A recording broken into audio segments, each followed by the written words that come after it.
Some time to populate. That light is really blinding. So why don't we just slide IG in front of us like that? That works. Hey IG, hey Facebook. Instagram fam, what's up? Facebook fam, what's up? How's everybody doing tonight? Welcome to, what month is this? March. This is March already. Edition of Health Talk with the Motts. I was just talking to somebody about how fast the year is flying by. I can't believe it's March already. Mm-hmm. Like, I feel like it was just New Year's. Yeah. And hopefully we'll be getting some springtime weather soon, so that would be nice, right? So yeah, it looks like people are joining us. So thank you everybody for tuning in, those who tune in live. As always, feel free to comment, like, and subscribe. I'm going to swipe away the comments. But let us know where you're from and say hello, wave, or something like that.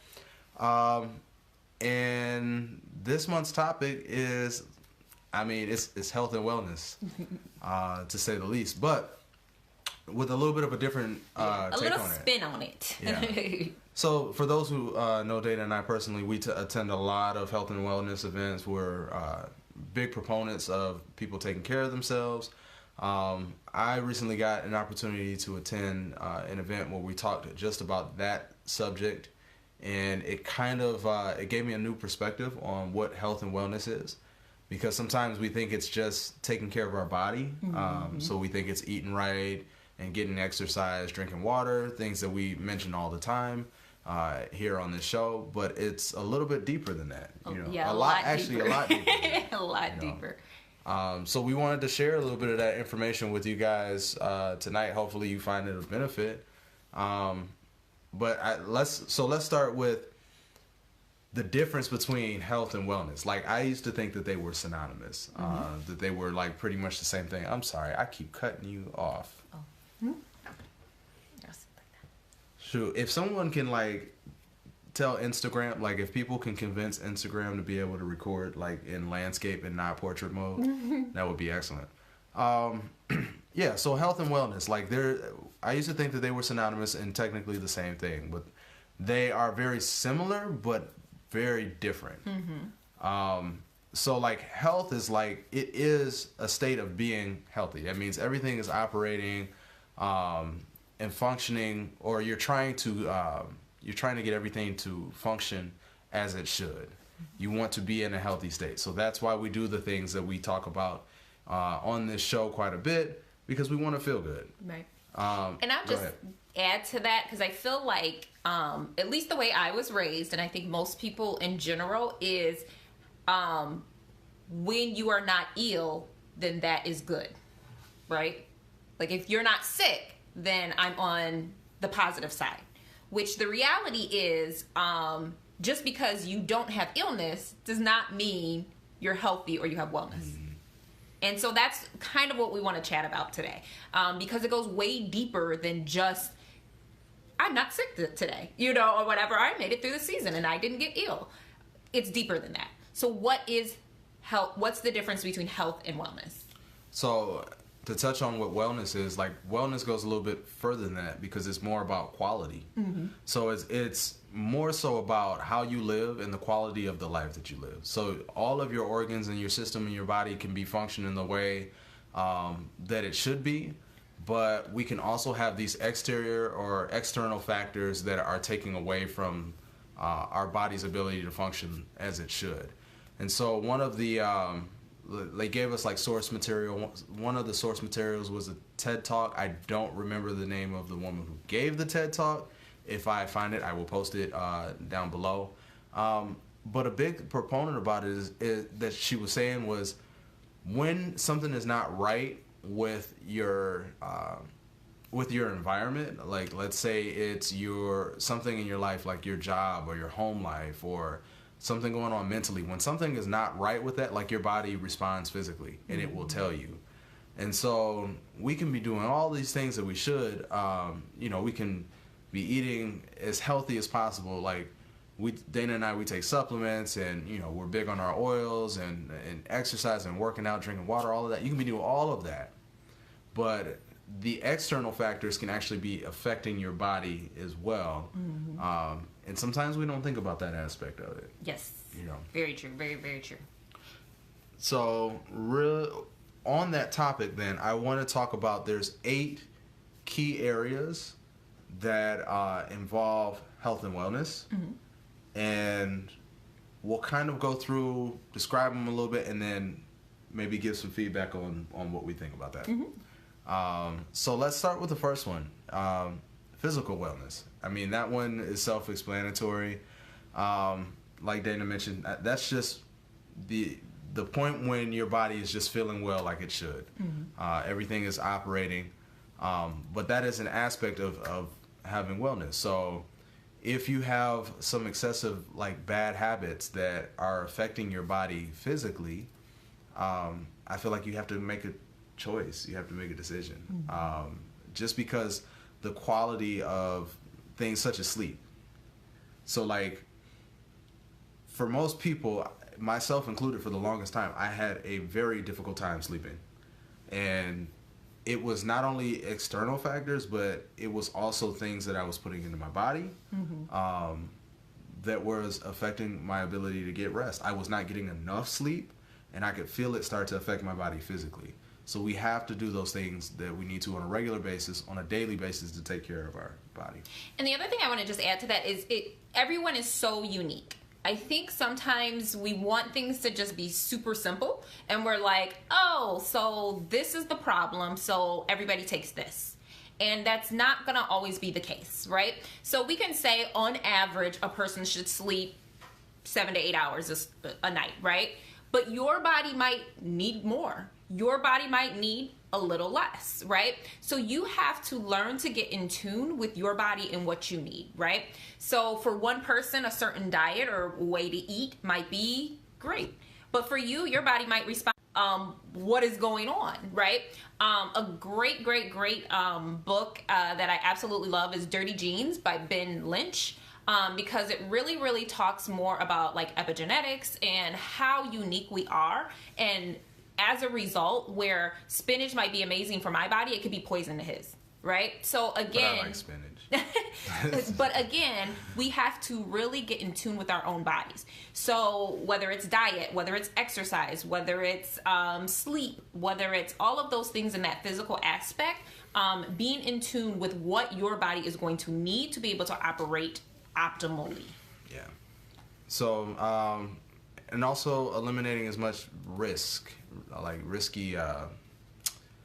I'm trying to think of a kind way to put it, but you know, sometimes there's things that people participate in that literally puts your body at risk for certain diseases. So try to eliminate as much of that as possible. I'll leave it there.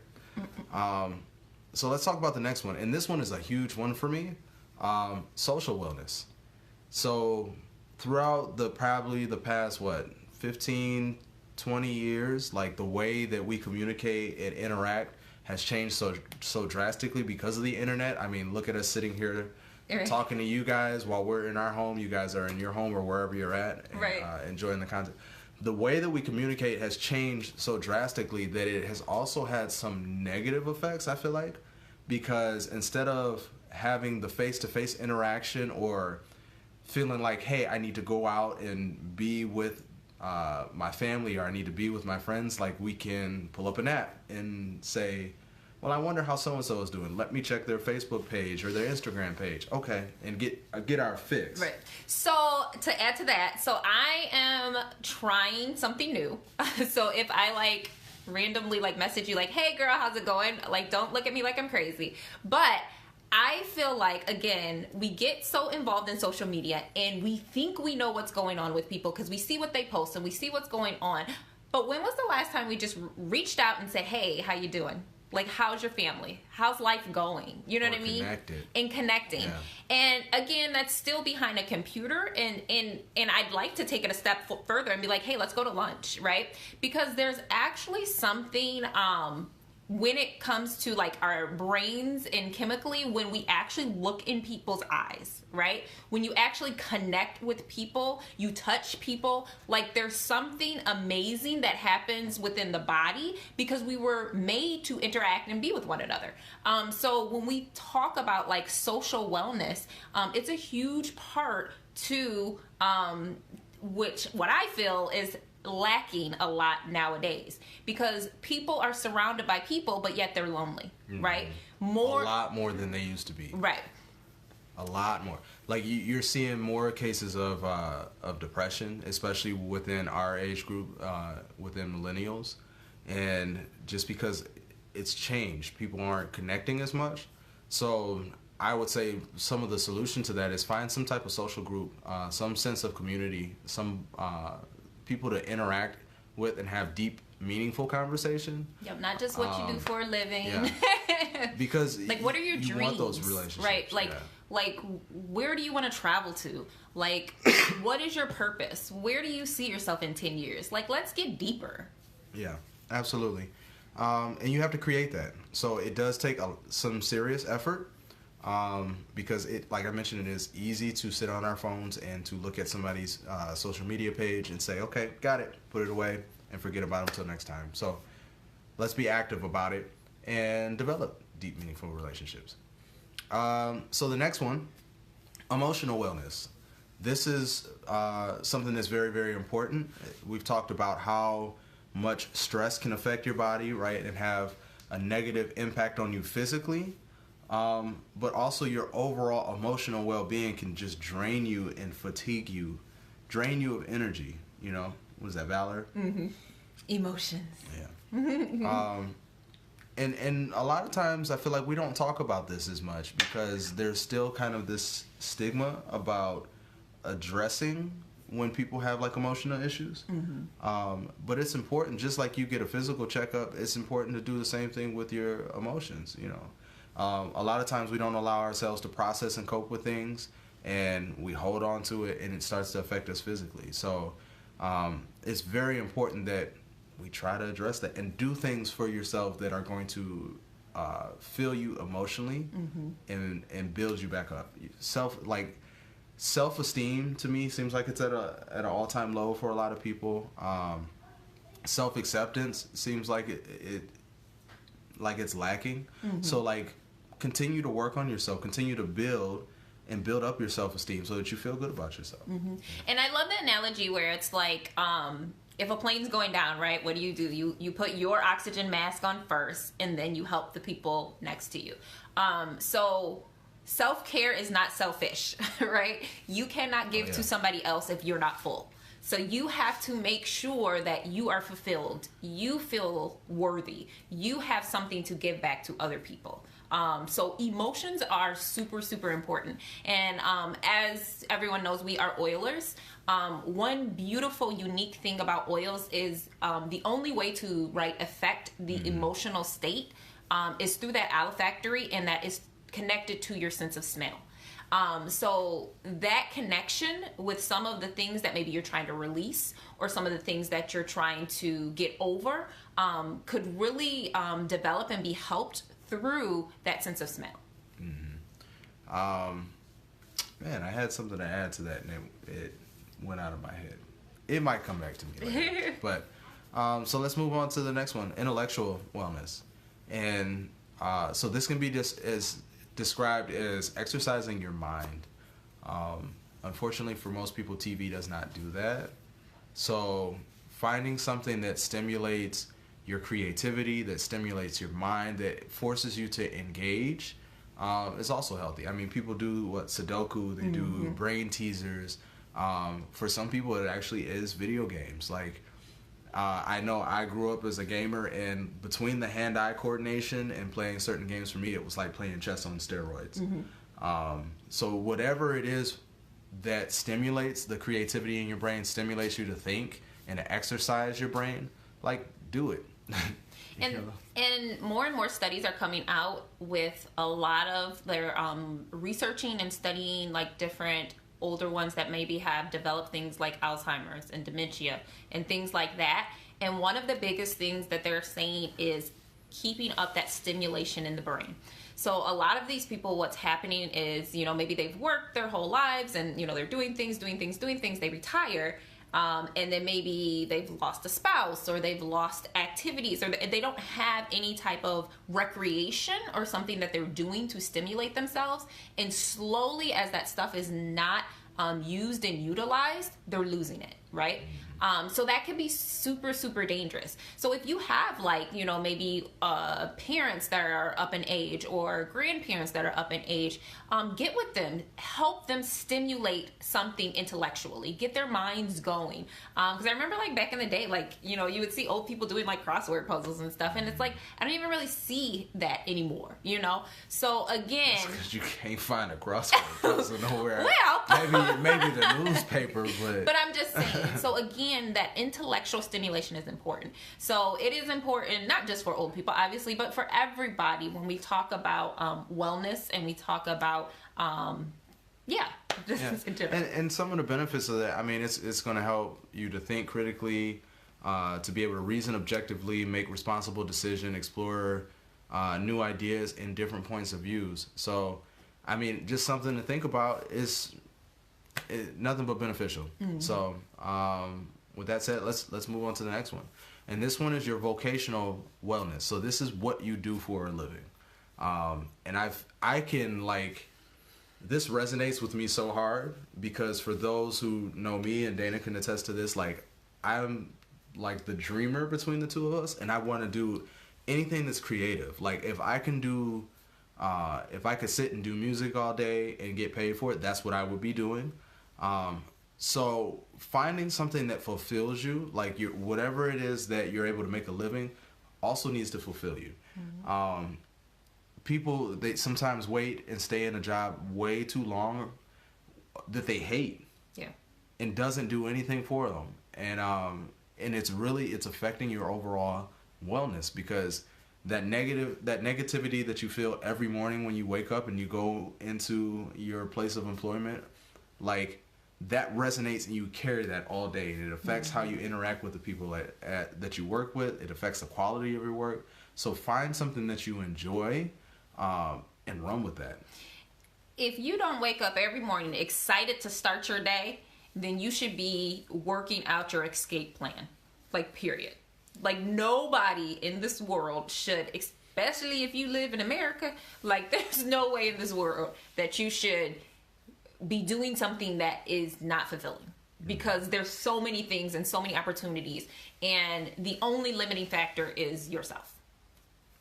Yeah, I think it's funny because the times that we live in, like I was talking to our daughter, and she's like, she wants to be a YouTuber. Like we literally, there are people that are making money because people watch them live their lives. So I'm just putting that out there. I'm not saying everyone should go become a YouTuber, but I mean, that shows you that you can do almost anything and make a living, you know, as long as you enjoy it. So, next point is environmental wellness. Environmental wellness. So that is the outside exterior factors. Making sure that you have a safe and healthy place to live in.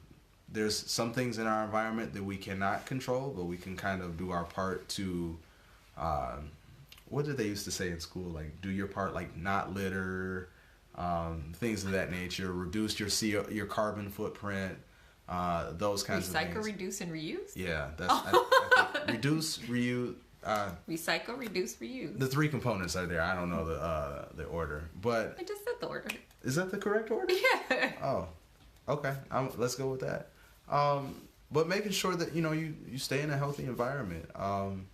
There's a lot of factors within our household that we try to control. I mean, we clean our house with non-toxic cleaners. We've completely detoxed our home. We try to keep it oxygenated so we can stay above the wellness line along with that.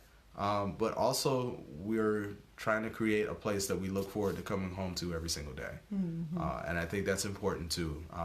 Your home should kind of be like your safe haven, so to speak. And when you walk through the door, like, you should be able to leave everything else on the outside. So work hard to create that. Mm-hmm. And then, so we have two more to talk about. Spiritual wellness. So this one is a big one. I feel like it's funny that it's lower on this list. I feel like it should be a little bit higher. And regardless of what your faith is, like, people should have some sense of spirituality. Like you'll find that it will encompass and affect every single aspect of your life. And so if that's something that you've been searching for, or something that you feel is lacking, maybe look at that, because I feel like for me personally, it affects every single decision that I make. It affects the way that we raise our children. It affects even sometimes some of the employment that I've sought in the past, has all been affected by trying to have a sense of spiritual wellness. So I feel like that's very, very important as well. Learning to practice gratitude and patience. I mean, even your interactions with day-to-day people will improve because you're learning to be a better person. Oh, yeah. Yeah. And to a certain extent, there's certain fundamentals that I feel like carry across the board, right? Be kind to people. Treat people the way you want to be treated, right? Like there's return evil for you, right? There's certain things that just are kind of base, right? That honestly nobody here will say like, yeah, if we implemented that, things would be better, right? So think about some of those things when you think about your spirituality and what fills you and what satisfies you, right? Because again, this is something that is going to be unique to different people, but spirituality definitely. And the very last one that sometimes we don't think about too is financial wellness. I think it's interesting that we go through school, we get home ec, or we used to get home ec. I don't know if they still teach home ec. I doubt it. We used to get physical education, health, which was, like trying to educate you on your bodies. But you've never seen one financial wellness class growing up in the public school system. And I feel like this is so important because a lot of times people are emotionally tied to what's going on with them financially.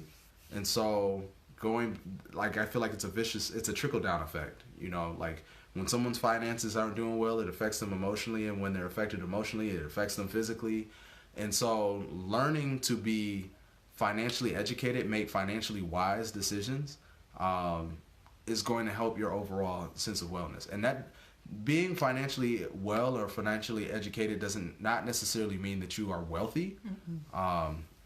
It can more so mean that you are financially independent or you're responsible with your money, that gives you a calmness or a sense of well-being, because that's not something that you stress about on a day-to-day basis. Right.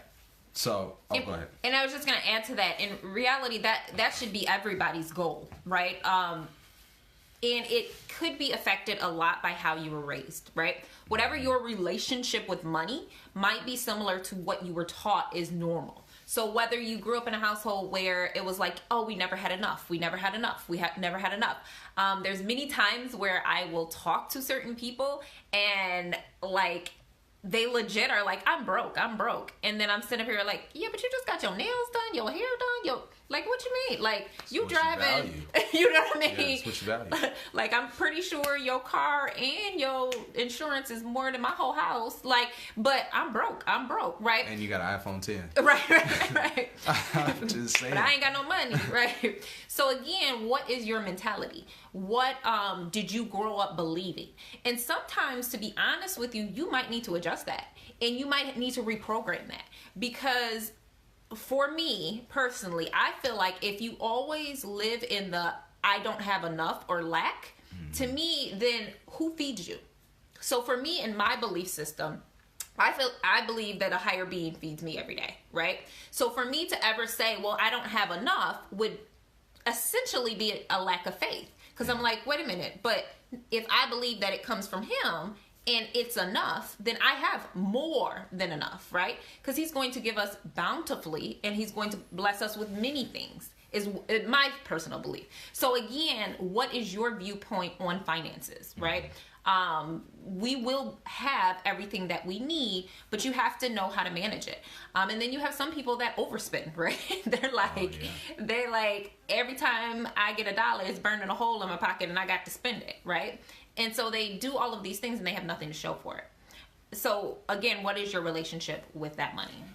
And then just to kind of end cap that, what I'll say is sometimes people are not good with it. So if you recognize that you're not good with finances, find somebody who is. Ask for help. And with any one of these avenues, if you find that you're struggling, ask for help. I don't need to know how to do everything. I'd rather ask the person that's already done it and is proficient or kind of perfected it to assist me or do it for me. That's my personal belief. That's how I am. So, and you'll find that, you know, because everybody's circumstances are different, some may need more help than others, but you're going to benefit from it in the long run. So with those key factors in there, I just really quickly want to talk about this because one of the questions that sometimes gives merit with all these different avenues or aspects of wellness, can you handle all of them at the same time? Can you balance them all at the same time? What do you think? So the reality is no. So I love, if anybody is familiar with ULA, Finding Balance in an Unbalanced World, amazing oil collection, amazing book. And the reality is in there, it talks about you're spinning all of these wheels, right? You're spinning all of these wheels. There's never going to be a time when all of the wheels are spinning and they're going according to the way they should. So sometimes instead of focusing so much on complete balance, we kind of need to just focus on harmony. We kind of need to say, well, I'm managing this and it's going. Manage a little here, it's going. And keep working a little bit on everything and work with others, and then you'll see a lot more success.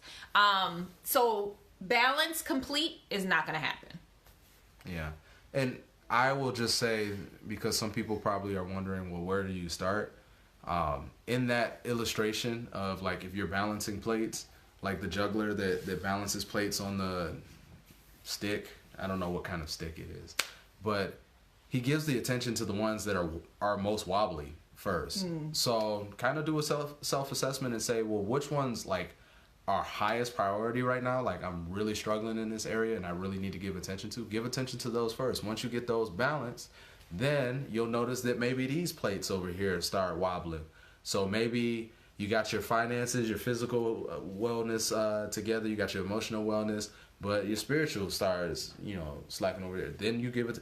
So it's going to kind of be a constant back and forth, but you just have to be attentive to yourself and be able to recognize when those plates are starting to wobble. Absolutely. Absolutely.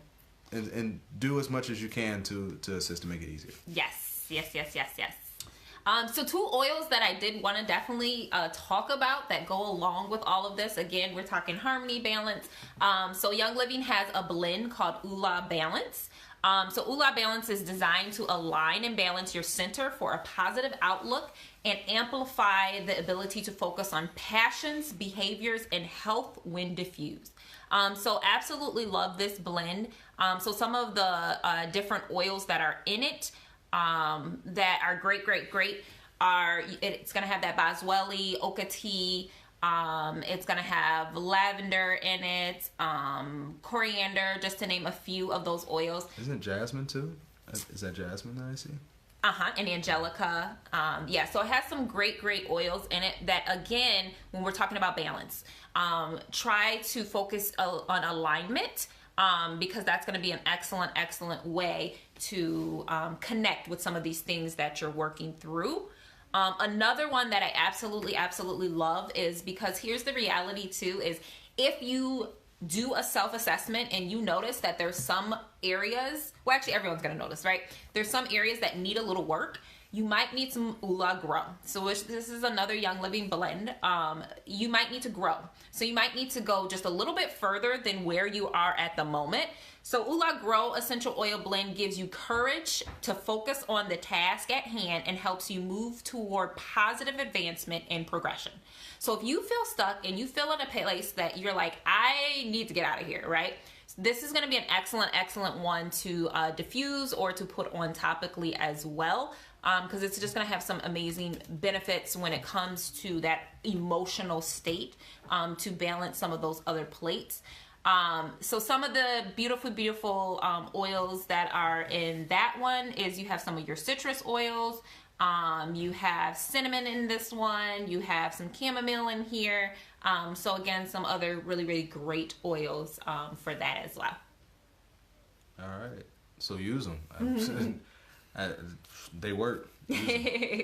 Well, I think that's our time. Okay, so if anyone has any questions, like, we would love to see how you are going to implement and balance some of these things, or maybe different areas that you feel like you're gonna focus on. Like, we would love to hear your experiences, your stories, what you think about it or whatnot. Also, if you did not catch it live, feel free to go back and watch from the beginning. All of our lives will also be uploaded to our YouTube channel. So DNA Wellness. So check that out there, and any health talks with the Motts are on there as well. You can go back and listen to any of them. But if this is bringing you value, please share. Please like, comment, because that's how we're going to get more eyes and get more awareness. And we really want to just serve you guys. We want to help as many people as possible to achieve true wellness, purpose, and abundance. There you go. All right. So until next time. Bye, guys. That'll be it. And we'll see you guys then. Take care.